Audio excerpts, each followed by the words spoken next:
어떤 본문의 내용은 예수님이 제1성으로 내가 십자가의 길을 걸어가겠다, 그것만이 아니라 내가 3일 만에 다시 부활의 새 생명을 허락해 주시겠다고 하시는 첫 번째의 말씀을 우리에게 강조하고 있는 내용입니다. 십자가가 없는 기독교는 기독교의 이단이라 할 것입니다. 십자가가 없는 교회도 어쩌면 교회의 이단이라고 말할 수 있을 것입니다.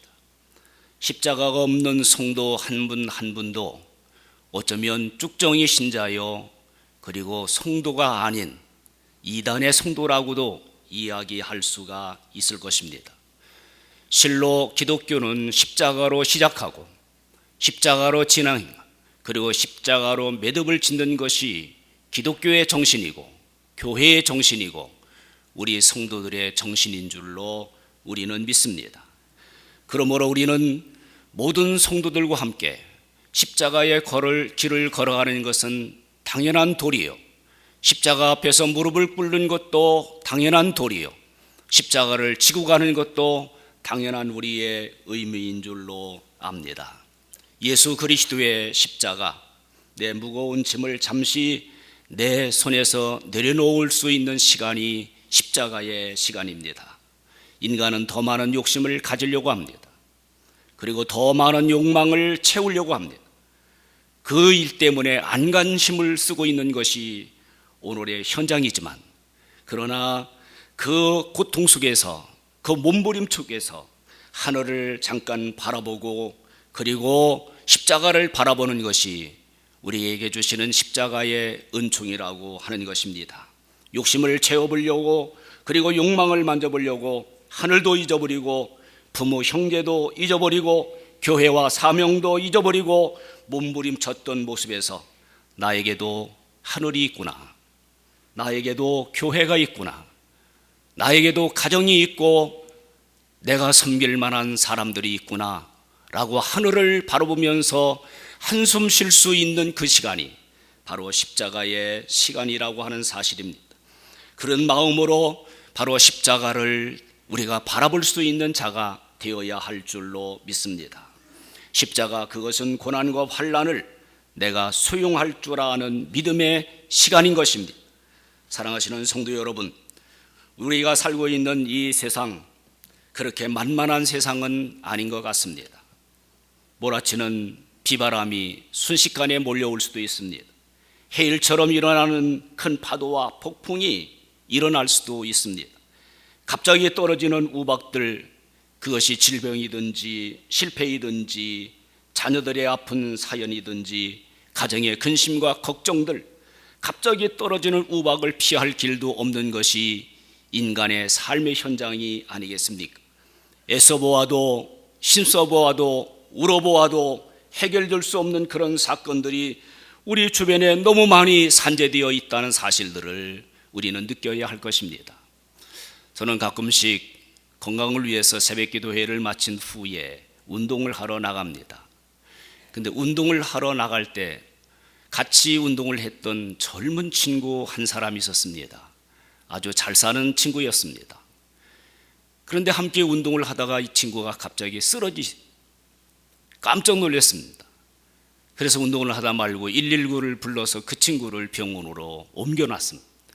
나중에 진단 결과는 폐암이었다고 합니다. 그렇게 젊은 사람에게 갑자기 쓰러지더라. 그리고 그에게 결정적인 비보는 폐암이다. 인생이 그런 것인 것 같아요. 우리가 사는 삶의 현장 위에서 얼마나 많은 고통과 아픔이 우리에게 연결되어지고 도전되어지고 있는지를 알 수가 없는 것입니다.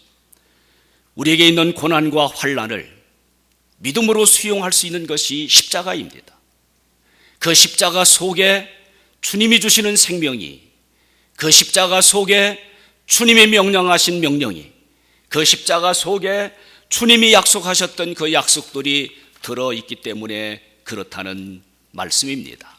십자가, 그 십자가는 우리 모든 자에게 미래의 소망을 일깨워줄 줄 알고 미래를 우리에게 재현시킬 줄 아는 미래의 시간을 예포하는 시간이 바로 십자가의 시간입니다. 우리에게는 내일이 있습니다. 오늘의 우리에게 고난과 환난과 역경과 실패와 아픔이 있어도, 그러나 십자가를 바라보며 십자가를 명상하는 사람들에게는 내일이 있다는 것입니다. 그 내일의 소망을 잃지 않고 내일의 소망을 오늘 여기에 내가 재현시키는 것이 십자가 정신입니다. 왜 그러냐면 예수님은 우리를 위해서 기도해 주시기 때문에 그렇습니다. 예수님은 우리를 위해서 내일을 풍성하게 해주시는 분이기 때문에 그렇습니다. 그러므로 시인은 이렇게 고백했습니다. 여호와는 나의 목자시니 내게 부족함이 없으리로다 말씀하셨습니다. 그것이 바로 내일을 바라보는 하나님의 사람들입니다. 저는 짧은 생애를 살았지만은 짧은 생애를 살아가는 동안에 3번 죽을 고비가 있었습니다. 그 한 번은 어머니 뱃속에서 죽을 고비가 한 번 있었습니다. 저희 위로 누님이 5분이 계신데요. 그러나 옛날에는 오직 아들 하나만을 바라보고 그리고 낳고 또 낳고 그래서 저희 가정은 복음의 핵심을 찌르면서 살았습니다. 왜? 성경은 낳고 또 나오라 그랬으니까. 저희 어머님이 저를 임신한 후에 저의 시형 엄마가 계셨습니다. 시형 엄마. 우리 때에는 다 시형 엄마가 있었거든요. 그분이 누구냐면 그 주지 스님이 있었어요. 중이었어요. 그분이 우리 가정의 메시아였어요. 무슨 일만 일어나면 저희 할아버지가 암자를 하나 지어놓고 그리고 그분을 모셔다 놓으시고 우리 가정의 시형엄마라고. 그래서 때만 이루어지면 그분에게 가서 물어보는 겁니다. 그분의 명령을 따라서 움직이게 됩니다. 그래서 저희 어머님이 견딜 수가 없어가지고 그분에게 가서 물어봤답니다. 어떻게 해야 될까요? 그랬더니 그분이 점을 치면서 하는 얘기가 너 애기 낳지 말아라. 너 낳으면 쪽박 차고 쫓겨난다. 당시에 저희 어머니가 초현대식 피임 방법을 사용하셨는데 어스름달 밤에 불러오는 배를 안고 뒷간에 들어가셔서 그리고서 제가 좀 무식해서 미안합니다마는 불러오는 배를 이렇게 헤쳐놓고 너 죽어야 나 산다고 빨래 방망이로 두들겨 패는 겁니다. 그때부터 저희 어머니는 복음의 핵심을 찔렀었는지 그래서 제가 목사가 된 것 같아요. 너 죽어야 나 산다고. 이게 복음의 핵심이거든. 우리는 그렇게 못 사니까 날마다 나 때문에 예수님이 죽으시거든. 그러면 얼마나 의도 터졌던지 이놈이 떨어지는 소리가 밑으로 붉은 보혈이 뚝뚝 떨어졌대. 아, 이제 살았다. 그런데 하루가 지나고 이틀이 지나면 이놈이 다시 붙어 달리고 그러더라는 거예요. 저희 아버지가 아시고 야, 너 죽고 애기 죽이지 말고 딸이라도 좋으니까 낳으라고. 그래서 10달을 채우고 쏟아진 애기가 나였대. 본래 저희 아버지는 키가 한 1m 80 정도 되셨던 분이에요. 저희 고향이 멍청도 이 도구 온천이거든.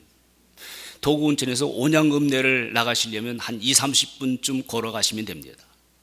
그런데 걸어가는 그 길목에다가 얼마나 저희 아버지가 준수하고 아담하셨으면 지나가는 아줌마와 아가씨들이 한 번 보고 2번 보고 자꾸만 보고 심내 이렇게 잘생기신 분이에요. 하나님의 나를 점지해 주실 때 너는 너희의 애비보다 5cm 더 크게 해주겠다. 그러니까 제 키가 1m 원래는 85였습니다. 근데 지금은 1m 70밖에 안 됩니다. 왜냐하면 클만 하면 두들겨 패는데 클 시간이 어디 있느냐. 그리고 저희 아버지처럼 얼굴이 환하게 떠올라와야 되는데 얻어맞고 인상 피고 사는 사람이 인상 박박 끓고 살다니까 이렇게 시커먼스가 되어버리고 말았습니다.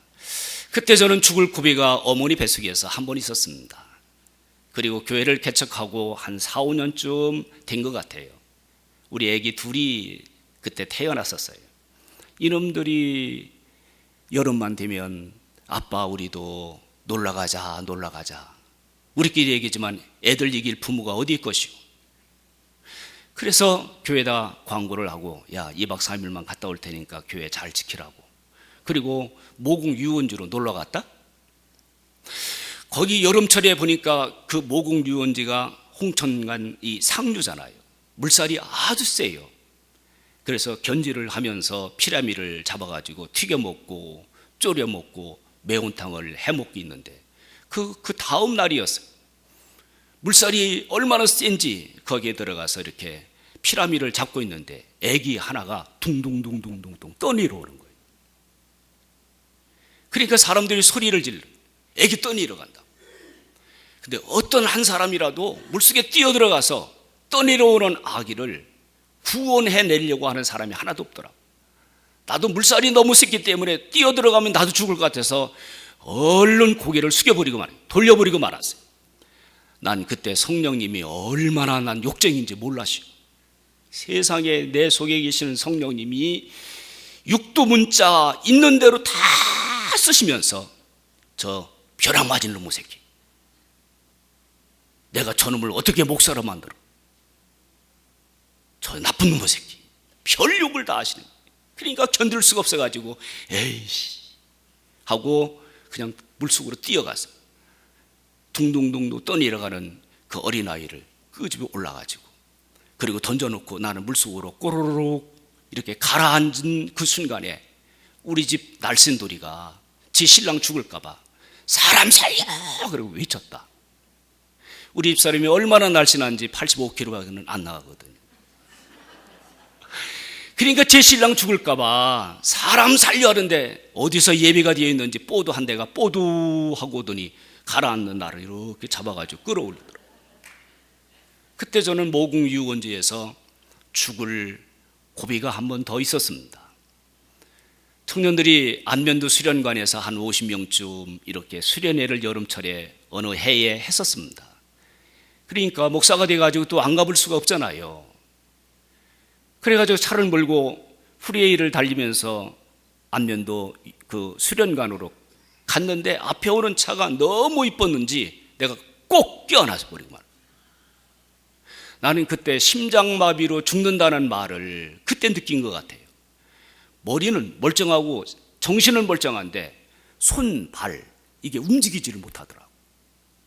그리고 희미하게 정신이 흘러가고 있는데 갑자기 오른손에 힘이 생기더라.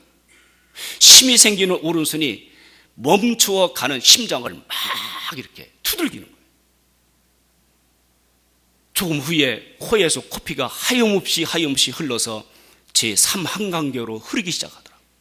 그리고 나는 몇 시간 만에 깨어났는지 몰랐지만 깨어난 그 장소가 응급실로 깨어났어요. 저는 그때 무릎을 응급실에서 내려와 꿇고 사람이 있는데 나를 죽었는가 살았는가 지켜보고 있는 교인들이 있는 그 앞에 무릎을 꿇고 이렇게 외마대 소리를 질렀습니다. 나는 이미 죽을 고비가 3번이 있었는데 그때마다 하나님이 왜 나를 살려놓으셨을까? 아직도 내가 해야 할 일이 남아있구나. 저는 오늘도 목회 현장에서 힘들고 어려워도 그때의 제 마음속에 울려주었던 하늘의 음성, 아직도 내가 살아있는 이유가 있다면 아직도 내가 해야 할 일이 남아있기 때문에 나를 살려놓으셨구나. 믿으시면 아멘 하시기 바랍니다. 사랑하시는 성도 여러분, 여러분은 오늘까지 여기 계신 것, 여기 계신 이유가 하나 있는데 그것이 아직도 내가 해야 할 일이 남아있기 때문에 하나님이 여러분을 살려주셨다는 것, 오늘까지 인도해 주셨다는 것. 왜 살려주셨을까? 너의 남은 생애 동안 예수 그리스도를 소망 삼아 그분의 모습을 이 땅에 재현하라고 하나님이 우리를 남겨주신 은혜가 아니겠습니까? 그렇습니다. 예수 그리스도의 십자가는 우리의 소망이십니다. 그분의 십자가의 길을 걸어가는 자에게는 오늘도 우리는 예수님의 모습을 재현할 줄 아는 하나님의 아름다운 역사가 일어나야 할 줄로 믿습니다. 내 욕망, 내 무거운 욕심 때문에 묻혀버린 죄와 악에서부터 우리에게 자유와 평화를 주시려고 주님이 십자가 위에 돌아가셨고 예루살렘에 입성하셨던 의미를 우리는 생각해 보셔야 합니다. 고난과 환난의 본능은 사탄의 방해 공작인 줄로 아시고 그 사탄과 마귀와 그리고 그 흑암의 그 세력들을 쳐부시고 평화를 주시려고 예수님이 십자가의 길을 걸어가신 것, 우리는 기억하고 있습니다. 내일이 하도 어두워서 그 밤을 빛으로 바꾸어 주시기 위하여 예수님께서 무덤에 그 어두움까지 내려가신 우리 주 예수 그리스도를 우리는 찬양할 수가 있는 것입니다. 그분이 상하시고 그분이 찢기신 주님의 모습, 그의 마음이 어떠하셨겠습니까? 골고다의 언덕을 올라가실 때에 그의 모습은 어떠하셨을까요? 비웃고 조롱하고 침뱉으면서 수모를 당했던 예수 그리스도의 그 모습은 어떠하셨을까요? 배신하고 떠날 줄 알면서도 제자를 사랑하셨던 예수의 심장은 어떠하셨을까요? 그 손, 그리고 그 머리, 그 옆구리, 그 가슴 속에 찢어진 그의 흔적은 어떠하셨을까요? 이런 찬송이 있더라고요. 얼마나 아프셨나, 못 박힌 그 손과 발, 죄 없이 십자가에 매달리신 예수님, 하늘도 모든 땅도 조목들도 다 울고 해조차 힘을 잃고 온 누리에 빛이 졌네.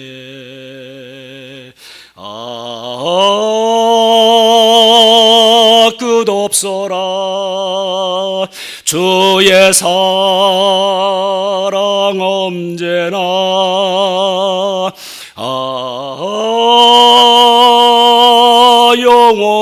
영원토록 구원의 강물 넘치네. 얼마나 주님이 나 때문에 십자가에 돌아가실 때의 그 아픔을 우리는 명상하고 생각할 수 있는 하나님의 시간이 되어야 할 줄로 압니다. 그 길을 우리는 걸어가기 위해서 피곤한 몸을 이끌고 오늘 이 새벽에도 주님의 십자가를 바라보고 있습니다. 어떤 아이가 아빠, 나 소원 하나 있다. 그랬더니 애비가 새끼 소원이 있다는데 안 풀어줄 부모가 어디 있겠어요? 그래서 초등학교 이 학생이, 이 어린이가 아빠에게 말을 했습니다. 네 소원이 뭐냐? 하고 물어봤습니다. 그랬더니 아기가 아빠를 모시고 나 교회 한번 가는 거야. 그러니까 난생 40대 후반이 된 이 애비가 교회 한 번도 나간 본 적이 없는데 사실 교회 문턱이 오늘도 사실은 높잖아요. 그러니까 망설이다가 매달리는 아들을 뿌리칠 수가 없어서 그럼 딱 한 번만이다. 한 번만 내 소원 이루어준다. 그래서 난생 처음 이 아저씨가 그 아들의 손을 잡고 처음으로 교회에 나오셨대요. 교회에 나오면 우리처럼 찬송을 부르것이요, 기도를 하것이요, 성경을 찾것이요. 그러니까 멍청이 앉아있다가 다 일어나갔습니다 하고 목사님이 마지막 축도하실 때 일어나시잖아요. 다 끝난 줄 알고 얼른 뒷가래 가가지고 그리고 7cm짜리를 입에 물고 이게 제일이라. 그리고 아들 나올 때까지 기다렸어요. 아들이 예비를 마친 다음에 나와가지고 애비의 손을 잡고 호들갑을 떠는 거예요. 아빠 무슨 은혜 받았냐. 그러지 은혜라는 단어는 우리만 알지 외부의 사람이 어떻게 알겠느냐고. 은혜가 뭐냐. 아빠 하나님 봤어? 그랬더니 하나님? 고개를 쥐어 흔드는 거예요. 한참 가더니 애비가 아들, 그러니까 예 아빠 나 하나 보긴 봤다. 그랬더니 천사 본 줄 알고 천사를 봤느냐고. 그러니까 천사는 잘 몰라도 내가 처음으로 교회 가서 하나 보긴 봤다. 그게 뭐냐고. 그랬더니 애비가 하는 말이 더하기 하나 있더라. 더하기 하나 있더라. 더하기가 뭐죠? 십자가. 그래서 그 처음 온 새신자가 교회 와서 제일 큰 시간의 은혜를 받은 것이 교회 가면 더하기 하는 시간이구나. 근데 어찌 아멘들을 안 하실까? 믿으시면 한번 아멘 하실래요? 그렇습니다. 십자가는 더하기입니다. 죄인이 예수님과 더하게 하면 의인이 되어집니다. 지옥 갈 사람들이 예수님과 십자가와 더하기를 하면 천국 갑니다. 염려하는 사람들이 십자가와 더하게 하면 평화를 얻습니다. 아파하는 사람들이 이 시간에도 아파하는 성도들이 십자가와 더하게 하면 주님이 건강 주십니다. 주님이 건강 주십니다. 주님이 건강 주십니다. 고통 속에 있는 사람들이 교회에 오셔서 십자가와 더하기를 하면 하나님께서 그 고통을 물리치시고 새로운 하나님의 세상을 만들어 가고 계시는 줄로 믿으시면 아멘 하시기 바랍니다. 십자가는 우리에게 더하게 하는 시간입니다. 십자가를 바라보는 우리 모든 성도들에게 날마다 더하기의 인생이 되시기를 주의 이름으로 축원합니다. 이것이 우리의 소망이고 이것이 우리 주님의 정신이고 이것이 우리 주님께서 역사하시는 생명의 길인 줄로 우리는 믿습니다. 이제 우리가 가야 할 길은 그 십자가를 붙잡고 십자가의 길을 걸어가는 그것이 우리의 신앙이 아니겠습니까? 읽으셨던 말씀의 16장 24절 말씀은 아무든지 나를 따라오려거든 자기를 부인하고 자기의 십자가를 지고 나를 쫓으라고 하였습니다. 이게 우리의 가야 할 길입니다. 이번 기간, 다음 주간만이 아니라 영원토록 나의 생명이 이 땅에 존재하고 나를 통하여 예수 그리스도의 모습을 재현시키는 그날까지 우리가 가야 할 길이 이 길이란 말이에요. 예수님이 제자가 되는 길, 성도가 되는 길, 그리고 하나님의 열매를 맺을 수 있는 길, 은혜의 길, 축복의 길이 하나 있는데 내 길을 내가 따라오라는 말씀이, 이것이 우리가 가야 할 생명의 길인 줄로 믿습니다. 주님은 우리에게 세 가지의 말씀을 해주셨습니다. 내가 가야 할 길이, 네가 가야 할 길이 세 가지다. 하나는 자기를 부인하고, 한번 따라서 자기를 부인하고, 크게 해요. 자기를 부인하고. 그게 우리의 각오가 되어져야 합니다. 주님의 길을 걸어가는 자는 자기를 부인할 줄 아는 사람입니다. 어떤 책을 읽어보았더니 자기를 부인한다고 하는 말을 이렇게 정리를 해 놓으셨더라고. 한번 더 따라해 주실래요? 끊을 것은 끊고, 버릴 것은 버리고, 잊을 것은 잊어라. 그게 자기 부인이란 뜻이에요.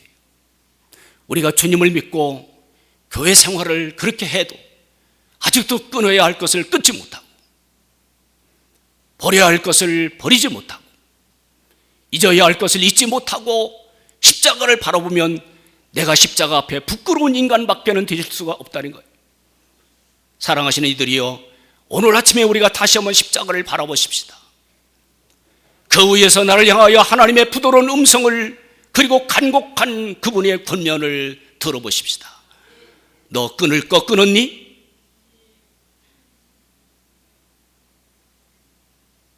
너 버릴 거 버렸니?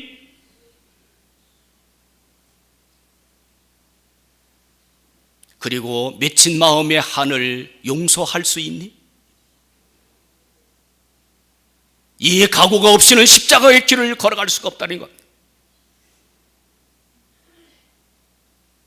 이 각오가 없이는 예수 그리스도의 좁은 길을 따라갈 재간이 없다는 것입니다. 어떤 이는 그분의 책에서 이런 한 문장을 읽어본 적이 있습니다. 오늘의 교회는 하늘이 없어졌다. 오늘의 교회는 하늘이 없어졌다. 오늘의 성도는 하늘이 없어졌다. 이런 말을 했어요. 저는 짤막한 센텐스 문장이지만 그 마음이, 그 말씀이 얼마나 나를 강타하게 만드는지 몰라요. 하늘이 없어진 목사, 하늘이 없어진 교회, 하늘이 없어진 교인을 하면 그것이 무슨 쓸모가 있겠는가? 우리가 생각하는 것, 우리가 말하는 것, 우리가 행동하는 것 한 가지 한 가지가 하늘과 관계가 있는지를 나 자신에게 한 번쯤은 묻고 그리고 새벽의 문을 닫아야 되지 않겠습니까? 과연 나에게 하늘이 있는가? 세상을 향하는 모든 욕망과 욕심은 동분수조하지만 하늘을 향한 욕심과 욕망은 다 어디로 사라졌는지,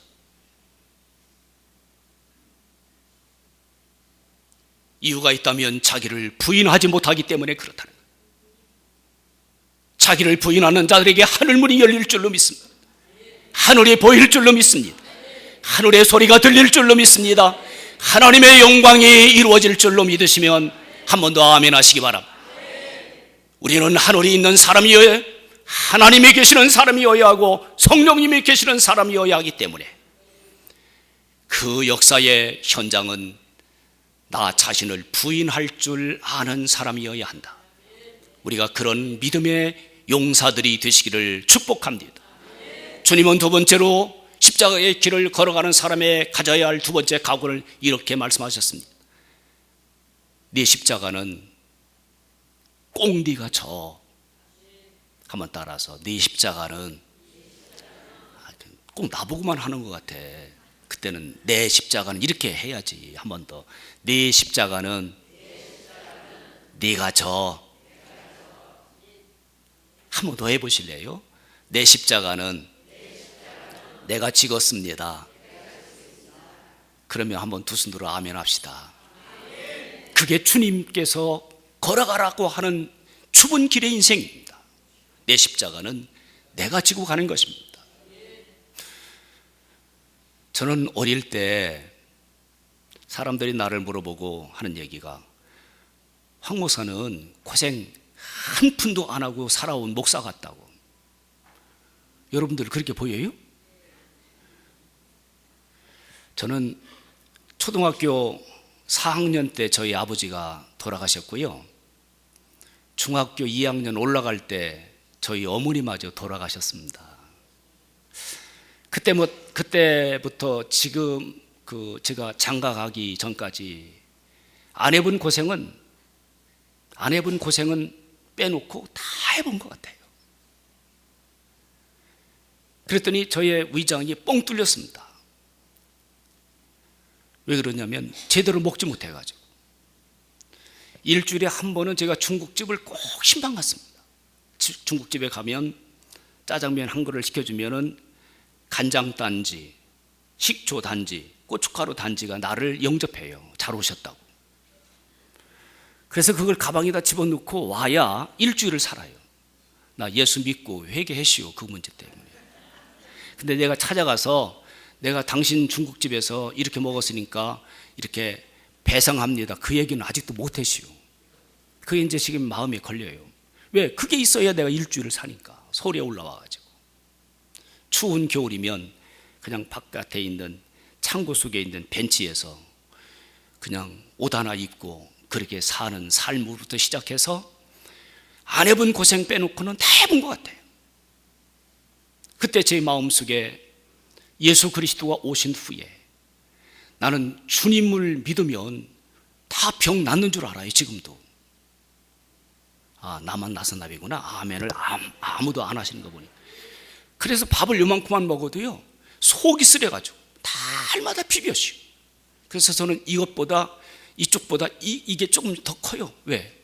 항상 비비니까 이게. 우찌들도 안 해. 그런데 주님을 모시고 주님을 만났더니 이게 언제 아픈지 다 사라지더라고. 세상에 주님을 만나가지고 내가 십자가의 사람이 되어지고 내가 십자가의 길을 걸어가겠다고 하니까 주님이 도와주시더라. 주님이 인도해 주시더라. 주님이 지켜주시고 주님께서 역사해 주시고 주님이 길을 열어주시고 공부할 수 있는 길을, 부흥회 할 수 있는 길을, 교회를 개척할 수 있는 길을, 생명을 얻을 수 있는 길을, 내 마음의 소망이 이루어지는 길을 우리 주님이 예비해 주시더라. 아하, 내 십자가는 내가 지고 간다.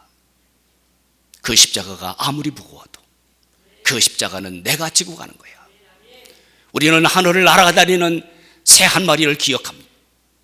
이 새의 날개 쪽지는 그 그 몸무게의 3분의 2가 넘는데요. 근데 새가 한번 나르면 창궁의 모든 역사를 지배하잖아요. 그 새 한 마리가 날개 쪽지를 이렇게 휘날릴 때에 얼마나 많은 에너지가 소비되겠습니까? 근데 새에게 있어서의 생명은 날개 쪽지입니다. 우리에게 있는 내 목에 태인 십자가, 새의 날개 쪽지와도 같을 것입니다. 그 십자가를 지고 가는데 얼마나 많은 고통과 역경과 아픔과 그리고 억제력이 필요하겠습니까? 그러나 십자가 없이는 하늘의 거룩한 나라를 바라볼 수가 없는 줄로 우리는 믿습니다. 그러므로 우리는 우리에게 태인 십자가를 잘 지고 가셔야 합니다. 교회에서 내게 주신 사명의 십자가, 가정을 위한 우리의 십자가, 사회를 위한 우리의 십자가를 정말 묵묵하게 내가 지고 갈 때에 주님의 거룩한 나라는 우리 안에 이루어질 줄로 믿습니다. 주님은 우리에게 세 번째의 각오를 이렇게 말씀하셨습니다. 끝까지 나를 따라오너라. 우리가 가다 보면 삼천포로 빠질 때가 있거든요. 그러므로 우리는 끝까지 주님의 길을 걸어갈 줄 아는 하나님의 사람들이 되어야 할 줄로 믿습니다. 사랑하시는 우리 성결의 가족 여러분, 십자가는 내 무거운 짐을 잠깐 내려놓는 시간입니다.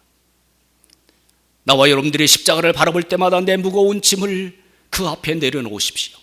수고하고 무거운 짐진 자들아 다 내게로 오라. 내가 너희를 편히 쉬게 하리라. 내 무거운 짐을 지금 내려놓으십시오. 십자가는 내게 있는 고난과 환난과 역경을 믿음으로 수용하는 시간이 십자가의 시간입니다. 왜 나만이 이런 고통을 당해야 되는지 염려하는 분들이 오늘 나오셨다면 그 짐을, 그 고난을, 그 어려움을 믿음으로 수용하십시오. 그러면 모든 역사가 합력하여 선을 가져오시는 하나님의 세상은 활짝 열릴 것입니다. 그 십자가는 나에게도 내일이 있습니다를 선언하는 시간입니다. 나에게도 내일이 있습니다. 나에게도 내일이 있다고, 나에게도 내일이 있다고, 십자가 지난 후에는 부활이 있듯이 나에게도 내일이 있다고 선언할 줄 아는 것이 십자가의 시간입니다. 그 십자가의 길을 잘 걸어가셔서 생명의 면류관의 주인공들이 다 되시기를 주의 이름으로 축원합니다. 다 같이 기도하시겠습니다.